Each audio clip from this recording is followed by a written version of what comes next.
po mga kasinauna, nandito naman po tayo para talakayin po ang pangalawang pyesa na bumubuo po sa New Design Series. Ito po yung 10 piso. Tingnan po natin ang itsura ng 10 piso na New Design Series. First version po ito. Ayan, single head po ang naunang version ng serye dahil nga po at may sumunod pa na version, may kalawang version po yan. Itong unang version po ay ano po ito, 1985 hanggang 1997. Ayan po, makikita po natin sa bandang itaas ng salapi, Republika ng Pilipinas. Sa ilalim po nun, mababasa po natin ang salaping ito ay bayarin ng Bangko Sentral at pananagutan ng Republika ng Pilipinas.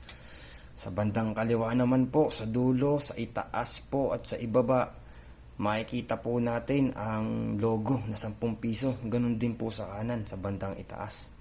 Sa dulo po, makikita po natin ang logo na 10 piso. Sa portrait naman po, sa larawan, makikita po natin ang larawan ni Apolinario Mabini. Siya po nga yung ang dakilang lumpo. Sa bandang kaliwa po makikita po natin ang prefix at ang serial number po ng pera. Ganon din po dito sa bandang gitna, sa itaas. Makikita po natin ang prefix at ang serial number. Sa baba po ng serial number, makikita po natin ang logo ng Bangko Sentral ng Pilipinas 1949. Sa ilalim po nun, ang pirma po ng tagapangasiwa ng Bangko Sentral. Ayan po ay si Jose L. Cusia. Sa bandang kaliwa naman po nun, ang pirma po o lagda ng Presidente ng Pilipinas, Corazon Aquino. Dito naman po ay may design na salitang Espanyol na nakasulat. Yung dating panulat na ginagamit. Tingnan po natin ang bandang likurang bahagi ng salapi.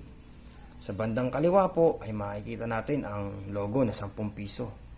Ganun din po sa dulo, sa kanan, sa taas po at sa ibaba.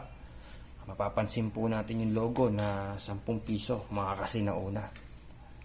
At sa larawan naman po, makikita po natin ang isa na naman larawan ng simbahan ng Baraswain Church sa Bulacan. Dito, ibang anggulo naman po ang pagkakakuha. Hindi na po siya katulad nung sa English series, sa Filipino series, at sa ang bagong lipunan series. Dito ay medyo naka-close up na po ang simbahan ng Baraswain Church. Ang simbahan ng Baraswain.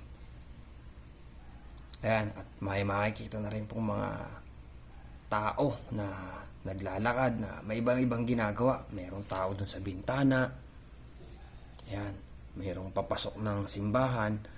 At saka yung maalamat na pusa na yun sa bandang itaas.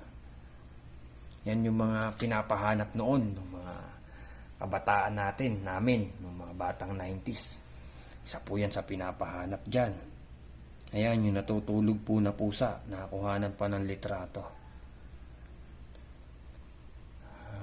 Ayan nga po, ang 10 piso po na single head ay umabot po hanggang 1997. Binago po siya nung 1997 din po binago at saka nagkaroon na nga po ng key date yung pangalawa dito. At saka pinalitan po ito para nga po isama yung mukha po ni Apolinario Mabini. Yun naman po yung susunod nating tatalakayin, mga kasinauna. At 3 presidente rin po ang umabot sa ganitong klase ng